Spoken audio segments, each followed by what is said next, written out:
Halo guys, kembali lagi bersama saya di channel YouTube ini ya. Kisah kali ini datang dari seorang yang bernama Muhammad Delfi. Muhammad Delfi ini dikenal sebagai pembunuh yang keji ya, pembunuh yang kejam. Dia telah membunuh nyawa 7 orang manusia untuk menjadi dukun yang sakti seperti itu. Dan masing-masing korbannya itu diambil alat kelaminnya untuk memenuhi syarat menjadi dukun katanya. Bagaimana kisah Muhammad Delfi ini, kita simak video ini sampai selesai ya guys. Tapi sebelum kita nonton video ini, jika kalian suka dengan channel ini, jangan lupa di subscribe, like, dan bagikan ke semua orang ya guys. Thank you guys. Di Provinsi Riau, tepatnya Perawang Tualang, Kabupaten Siak, tinggal seorang pria yang bernama Basri Tanjung. Basri Tanjung ini dikenal sebagai dukun yang sakti ya, dukun yang hebat. Dia punya ilmu menerawang dan ilmu kebal. Warga-warga sekitar kerap datang berkunjung untuk meminta berobat, bahkan untuk meminta pertolongan menemukan barang-barang mereka yang hilang. Sedangkan istrinya sehari-hari bekerja sebagai penjual sate. Mereka memiliki 3 orang, 2 anak mereka sudah mandiri dan bekerja ya. Sementara yang bungsu yang bernama Muhammad Delfi, atau biasa disapa Buyung. Muhammad Delfi lahir pada tanggal 12 Desember 1994. Kehidupan Buyung masih luntang-lantung, tidak jelas karena tidak memiliki pekerjaan. Delfi drop out pada saat di bangku SMP. Tubuhnya pendek dan wajahnya murung. Warga mengenalnya sebagai pemuda pendiam ya, tertutup dan jarang bergaul. Meskipun demikian, dia sopan dan ramah kepada orang-orang di sekitarnya, terutama pada anak-anak. Sejak remaja, Delfi kagum pada sang ayahnya, yaitu Basri Tanjung sebagai dukun, karena Pak Basri adalah sosok yang disegani oleh warga-warga sekitar. Uang pun datang dengan mudah karena orang-orang banyak memakai jasanya. Si anak bungsu yaitu Delfi ini ingin menjadi dukun seperti ayahnya. Ayahnya pun menyambut dengan sangat senang hati ya. Dia sering mengajarkan Delfi dan rutin melibatkan Delfi dalam ritual dan memandikannya dengan kembang 7 rupa dan air berasal dari 7 mata air. Ayahnya bilang bahwa Delfi bisa menjadi dukun yang memiliki ilmu kebal seperti dirinya, namun ada syaratnya, dan syaratnya itu sangat tidak mudah guys. Dia bilang bahwa Delfi harus mendapatkan 7 alat kelamin laki-laki, dan alat kelamin itu harus sehat dan tidak impoten. Ambisi menjadi dukun merasuk ke diri dan otak Delfi sudah terbayang-bayang di depan matanya. Jika dirinya nanti menjadi dukun seperti ayahnya, maka dia akan dihormati, disegani, dan uang pun mengalir dengan mudah jika dia buka praktek seperti ayahnya itu. Pada tahun 2010, ibunya Delfi meninggal dunia ya. Setelah ibunya meninggal dunia, ayahnya memutuskan untuk kembali ke kampung halamannya di Bengkalis. Sementara Delfi memilih untuk mengikuti kakak pertamanya yang tinggal di Rokan Hilir, Kabupaten Riau. Di sana Delfi membantu menjualkan sate keliling. Namun keinginan untuk menjadi dukun tidak pernah padam ya, malah semakin menggebu-gebu. Meski syarat yang ditetapkan sang ayahnya itu sangat berat, Delfi tidak mundur. Dia mulai mencari mangsa di kawasan Rokan Hilir, tempat dia tinggal bersama kakaknya itu. Kebetulan saat itu dia berjualan sate keliling. Dia sering mangkal di depan rumah Febrian Dela, seorang bocah laki-laki berusia 5 tahun. Delfi juga kenal baik dengan orang tua Febrian dan sering main-main dengan bocah itu. Suatu hari, yaitu pada tanggal 10 Januari 2013, Delfi diam-diam mengajak Febrian ke tempat sepi. Di sana dia menghabisi bocah itu dengan cara dicekik. Setelah Febrian itu meninggal dunia, dia dengan segera memotong alat kelamin bocah itu dengan cutter. Sekarang 1 alat vital sudah dia dapatkan, sisa 6 lagi. Sekitar 3 bulan kemudian, yaitu pada bulan April 2013, Delfi pindah dan tinggal ke rumah Junaidi yang merupakan kakak keduanya, tepatnya di Perum BTN Desa Pinang Sebatang Timur, Tualang, Kabupaten Siak. Di sana Delfi bekerja di depo air minum isi ulang sebagai pengantar. Akan tetapi dia bekerja di situ tidak bertahan lama ya, karena dia malas-malasan dan dinilai sama bosnya sangat buruk bekerja. Akhirnya sekitar 2 bulan bekerja di situ, dia pun pamit untuk pulang ke Bengkalis untuk melihat ayahnya yang sedang sakit pada waktu itu.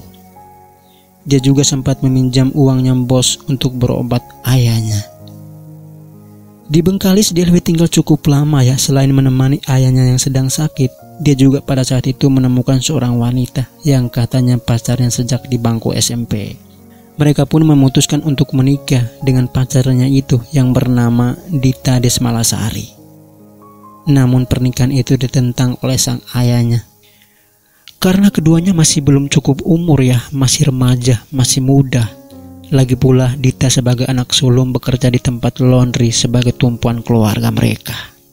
Akan tetapi Delvi terus mendesak Dita dan akhirnya Dita pun setuju dan keduanya pun nikah siri. Dalam benak Delvi, tugasnya untuk mengumpulkan alat kelamin pria bisa mempermudah karena adanya kehadiran Dita untuk membantu. Dia pun berbohong kepada Dita bahwa untuk mengumpulkan alat kelamin tersebut agar bisa menyembuhkan penyakit yang dia derita. Dia tidak jujur kalau untuk mengumpulkan alat kelamin pria tersebut untuk menjadikan dia dukun. Dia mengancam Dita dan sering mengalami KDRT ya. Dita akhirnya menyetujuinya dan untuk membantu mendapatkan alat kelamin tersebut. Waktu berlanjut sampai bulan Juli 2013 ya. Mereka mendapatkan seorang pria yang berusia 40 tahun yang mengalami disabilitas mental yang bernama Pak Acik. Dengan mudah Acik dihabisi oleh Delvi dan Dita di tempat sepi guys. Setelah Acik meninggal dunia, Delvi memotong alat kelamin Acik dan menyimpannya. Kemudian mayat dari Pak Acik itu dibuang begitu saja di semak-semak dan ditutupi dengan rumput-rumput. Aksi gila Delvi belum selesai di situ guys. Masih 5 alat kelamin lagi yang belum dia dapatkan. Pada tanggal 2 Agustus 2013, Delvi bersama istrinya yaitu Dita, mereka mengajak Muhammad Hamdi, seorang bocah berusia 9 tahun, untuk berenang dan memancing ikan di sungai. Kemudian Delvi menghabisi bocah itu dengan bantuan Dita, kemudian memotong alat kelamin dari bocah itu. Sekarang totalnya sudah 3 alat kelamin sudah terkumpul, sisa 4 lagi guys. Setelah itu Delvi memutuskan untuk pindah bersama istrinya dan ayahnya itu ke Siak. Di sana mereka tinggal di rumah Junaedi, kakak kedua Delvi di Perum BTN, Desa Pinang, Sebatang Timur, Tualang, Kabupaten Siak. Di sana Delvi kembali bekerja di depo isi air minum ya, namun kinerjanya tetap saja buruk sehingga dia dipecat dari tempat itu. Di sana juga Delvi dan Dita masih mengincari korban-korban yang lainnya guys.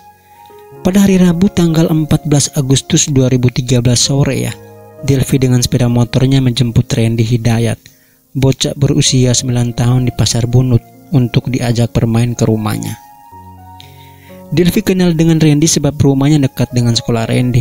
Setiba di rumah, Delvi mengatakan kepada Dita istrinya bahwa Randy adalah anak temannya. Mereka bertiga kemudian naik motor, alasan Delvi untuk jalan-jalan santai.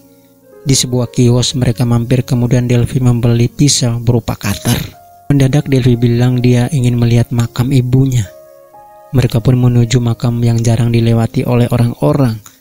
Setibanya di makam itu, Delvi meminta Dita dan Randy menemani buang air kecil di balik rumput-rumput liar. Di sanalah Delvi segera memerintahkan Dita membuka celana Randy. Setelah memainkan alat kelamin Randy untuk memastikan berfungsi, Delvi memerintahkan Dita mencekik Randy dengan celana si bocah itu. Delvi juga ikut menindih dan membekap mulut bocah itu sampai tewas guys. Kemudian Delvi memotong alat kelamin bocah itu dengan cutter. Kemudian mereka menggali lubang seadanya untuk mengubur jasad Randy dan meninggalkan tempat itu. Sementara itu Pujianto dan Misnah yang merupakan orang tua Randy ya, mencari anak mereka yang tak kunjung pulang. Akhirnya mereka melaporkan kejadian itu kepada pihak kepolisian. Polisi menyarankan agar mereka menunggu 24 jam dan mencari Randy ke rumah-rumah sekitar tetangga mereka dan warga-warga sekitar. Pujianto dan Misnah tidak bisa menunggu selama itu ya, karena khawatir dia bersama istri dan warga lainnya bergotong royong mencari Randy. Setelah 2 hari kejadian dan Randy pun tidak pulang-pulang ya, dan hasil pencarian itu pun nihil ya, mereka tidak menemukan keberadaan Randy. Kemudian orang tua Randy yaitu Pujianto dan Misnah akhirnya melaporkan lagi kepada pihak kepolisian. Tapi polisi waktu itu hanya meminta foto Randy guys. Selama masyarakat heboh mencari Randy, tidak sekalipun polisi datang untuk bantu mencari Randy. Pujianto dan istrinya itu sangat kecewa ya dengan pihak kepolisian. Sementara itu Delvi dan Dita pindah lagi ke Bengkalis. Pada bulan Maret 2014, Basri Tanjung yang merupakan ayahnya Delvi dan dukung itu meninggal dunia. Kepergian ayahnya tidak menyurutkan semangat Delvi untuk menjadi dukun ya. Dia masih mencari mangsa di daerah Bengkalis untuk memenuhi syarat menjadi dukun yang sakti itu. Pada tanggal 16 Maret 2014, Delvi dan Dita kembali membunuh seorang bocah yang bernama Muhammad Akbar, berusia 9 tahun. Bocah itu diajak ke tempat sepi, lalu Dita selaku istrinya memainkan alat kelamin bocah itu. Setelah memastikan normal, Delvi segera mencekik bocah itu. Setelah bocah itu meninggal dunia, Delvi lalu memotong alat kelamin bocah itu dengan cutter, guys. Gila banget nih. Waktu berlanjut, kemudian pernikahan Delvi dan Dita pun berantakan ya, dan mereka pun bubar pada saat itu. Memang sejak awal pernikahan itu bermasalah sebab Delvi sering mengancam Dita, bahkan melakukan KDRT kepada Dita, istrinya itu. Dita akhirnya kembali ke rumah orang tuanya di Tualang Siak, sementara Delvi juga kembali ke rumah orang tuanya. Niatnya untuk memenuhi syarat menjadi dukun semakin menggebu-gebu, guys. Sekarang 5 alat kelamin pria sudah terkumpul, sisa 2 lagi belum dia dapatkan. Namun Delvi perlu bantuan dalam melakukan aksi gilanya itu ya. Sedangkan Dita sudah tidak bersama dengan dia lagi. Dia harus mencari pengganti Dita.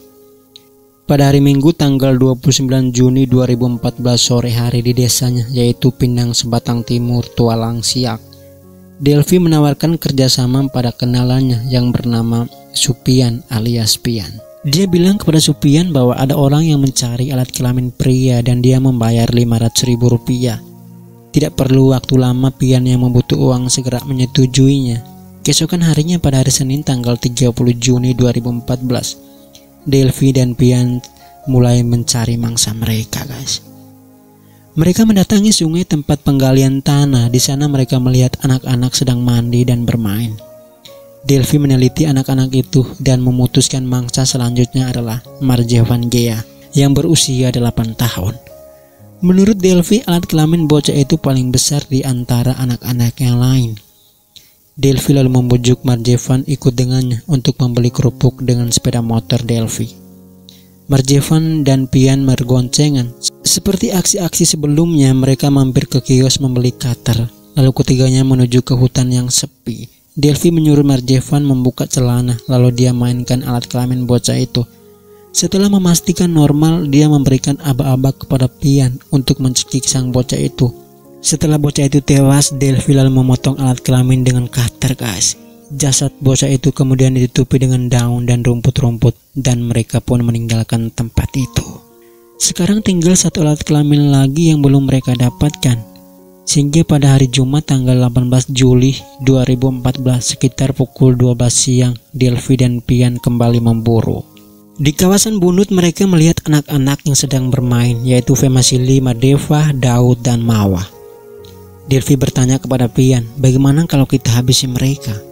Pian pun menyetujuinya karena butuh uang ya. Delvi yang tidak punya uang padahal dia harus segera membayar Pian. Dia pun mengatakan kepada Pian, nanti mereka akan menjual daging anak-anak itu ke kedai-kedai atau warung-warung untuk mendapatkan uang. Keduanya lalu mengajak ketiga anak itu memancing ke sungai. Akan tetapi karena mereka semua tidak bisa menaiki sepeda motor ya, akhirnya Daud mereka tinggalkan. Delvi dan Pian membawa Femasili dan Mawa ke sungai untuk memancing. Akan tetapi di sana mereka tidak mendapatkan ikan dan mereka pun pindah ke sungai sebelahnya. Delvi memutuskan untuk menjalankan rencananya itu. Dia butuh parang dan bantuan 1 orang lagi. Dia lalu menyuruh Pian mengajak Diki Pranata, seorang siswa SMA kenalan mereka. Pian pun pergi seorang diri dengan sepeda motornya ke rumah Diki dan mengajaknya memancing ke sungai. Diki pun ikut dengan mereka dan disuruh membawa parang. Sesampai di sungai mereka kembali memancing. Tak lama kemudian Delvi menyuruh Diki menjaga Mawa sebab dia, Pian sama Femasili akan pergi ke kedai untuk membeli kue. Diki yang tidak tahu menahu rencana mengerikan mereka menuruti saja. Sesampai di kedai, Delvi bukannya membeli kue malah membelikan kantong plastik dan pisau cutter. Selanjutnya Delphi dan Pian membawa bocah itu ke tengah hutan.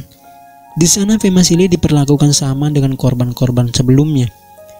Disuruh membuka celana, memainkan alat kelamin bocah itu. Setelah memastikan alat kelaminnya normal, Pian lalu mencekik bocah itu hingga tewas, guys. Aksi gila selanjutnya, Pian lalu memotong leher Femasili dengan parang. Selanjutnya mereka potong kecil-kecil dan mengulitinya untuk menjual daging tersebut ke warung-warung. Gila, guys. Kemudian mereka berdua menuju ke sungai untuk menemui Diki Pranata dan Mawa di sana ya. Akan tetapi sesampai di sungai mereka sudah tidak melihat Mawa karena dia sudah pergi. Delphi dan Pian lalu mengajak Diki ke tempat pembantaian bocah tadi ya. Mereka mengancam Diki agar Diki melakukan apa yang mereka perintahkan. Diki menuruti saja kemauan mereka dan memegang kantong plastik dan mereka kembali memotong-motong jasad Femasili. Akhirnya terkumpul hingga terisi 7 kantong plastik.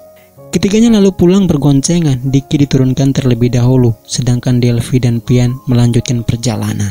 Mereka mampir ke kedai tuak milik Sinaga di jalan kantor camat Desa Pinang, Sebatang Timur. Mereka lalu menawarkan daging itu kepada pemilik kedai itu. Mau beli daging sapi tidak? Sinaga lalu menawarkan harga dan kemudian membeli 3 bungkus plastik dengan harga Rp105.000. Lalu Delphi dan Pian mendatangi kedai tuak milik Siominar Cijinta di Jalan Gajah Tunggal dan menawarkan daging sapi tersebut kepada pemilik kedai itu. Siomina akhirnya membeli 3 bungkus kantong dengan harga Rp85.000. Mereka tidak tahu bahwa itu adalah daging manusia, guys. Gila. Delphi kemudian memberikan uang hasil jual daging itu kepada Pian dan sisanya untuk keperluan dia. Sekarang sisa 1 kantong plastik lagi berisi alat vital. Kini lengkap sudah 7 alat vital yang dikumpulkan Delphi. Keinginan untuk menjadi dukun sakti akan terwujud sebentar lagi. Sementara itu orang tua dari Femasili panik karena anak mereka hilang tidak pulang-pulang ke rumah. Mereka cari kemana-mana tapi hasilnya tetap nihil. Mereka pun melaporkan kejadian itu kepada pihak kepolisian ya. Hilangnya Femasili sudah mulai tersebar kemana-mana. Media sosial ramai dan warga-warga sekitar bergotong royong untuk mencarinya. Dan mereka pun ingat ya, selama ini 2 bocah juga hilang di kawasan Tualang, Kabupaten Siak, yaitu Randy Hidayat dan Marjevan. Warga pun mulai curiga jangan-jangan ada penculikan anak-anak di desa mereka. Pihak polisi pun turun untuk menyelidiki dan mendapat informasi ya, bahwa terakhir Femasili bersama 2 anak lainnya yaitu Mawa dan Daud diajak 2 pria untuk memancing ikan di sungai. Mendengar informasi tersebut, polisi pun langsung mencari Mawa untuk ditanyai. Akan tetapi anak itu sudah tidak ada lagi. Dia pergi bersama kedua orang tuanya di desa lain. Karena orang tuanya bekerja serabutan ya, dan selalu berpindah-pindah tempat tinggal.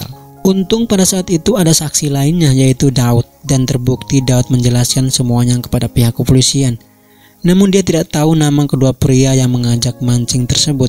Namun dia bisa menggambarkan ciri-ciri kedua pria tersebut, yaitu Delphi dan Pian.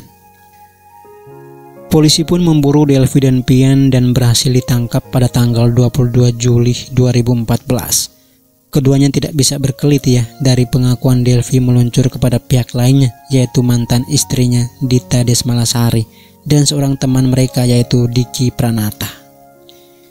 Delphi membeberkan aksi gilanya itu secara rinci dan terbuka. Dia telah membunuh totalnya 7 orang yang terdiri dari 6 anak-anak dan 1 orang dewasa. Lokasi yang pernah dia lakukan aksinya meliputi 3 kabupaten di Riau, yaitu Kabupaten Siak, Rokan Hilir, dan Bengkalis. Pada polisi, Delphi menunjukkan lokasi korban-korban yang telah dia bantai ya. Di sana tinggal tulang menulang ya, korban-korban yang mereka bunuh itu. Keempat pelaku tersebut yaitu Delphi, Supian, Dita, dan Diki Pranata diseret ke pengadilan. Sidang Diki Pranata digelar terlebih dahulu ya pada awal September 2014 di Pengadilan Negeri Siak. Pada waktu itu Diki berusia 16 tahun di bawah umur. Remaja itu didakwa telah membantu pembunuhan berencana dan hakim menjatuhkan vonis 10 tahun penjara. Namun dalam proses selanjutnya Diki dibebaskan di tingkat banding guys. Sedangkan ketiga terdakwa lainnya yaitu Muhammad Delphi, Supian, dan Dita Desmalasari dijatuhi vonis pada tanggal 12 Februari 2015 di hadapan para wartawan, keluarga, dan warga-warga di sekitar. Kasus sadis itu menarik perhatian banyak pihak ya. Delphi dan Dita dikenakan pasal berlapis ya, termasuk pembunuhan berencana. jaksa penuntut umum memvonis hukuman mati kepada Delvi dan Supian dan hukuman penjara seumur hidup kepada Dita Kemalasari. Otak pelaku pembunuhan dan mutilasi adalah Delvi. Di persidangan, Delvi dan mantan istrinya Dita terlihat lebih santai dibanding Supian. Saat menyampaikan kronologi pembunuhannya, hakim pada saat itu menangis karena sangat keji guys, pembunuhan terhadap anak-anak itu. Menurut pengakuan Delvi pada saat itu di pengadilan ya, alat vital para korban tersebut direndam di dalam tempayan berisi air dan kembang 7 rupa dan kemudian dipakai untuk mandi oleh Delvi agar dirinya bisa menjadi dukun sakti katanya. Banyak hadirin yang mengikuti persidangan di pengadilan keluar dari persidangan karena tidak sanggup mendengar kronologi aksi gila yang dilakukan Delvi itu. Pada akhirnya hakim menjatuhkan vonis hukuman mati kepada Muhammad Delvi, Supian dan Dita Desmalasari. Ketiganya dihukum mati guys. Di balik peristiwa kekejian Delvi dan teman-temannya itu ya, ada satu pengalaman yang diceritakan oleh pemilik kedai tuak yang membeli daging sapi kepada Delvi dan Supian itu. Pada saat dia membeli, mereka tidak curiga apa-apa ya. Akan tetapi saat dia rebus daging itu ya, daging itu cepat empuk katanya. Setelah merebus daging itu, kemudian menghidangkan ke seluruh anggota keluarganya dan mereka menyantapnya dengan lahap. Setelah kemudian dia mengetahui asal-usul daging itu ya, ternyata daging manusia. Tio Minar dan keluarganya merinding ya dan terkejut karena daging itu sudah dimakan oleh keluarganya. Gila guys ini.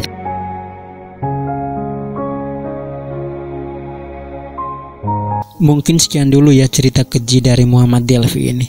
Tulis satu kata di dalam kolom komentar guys. Thank you guys.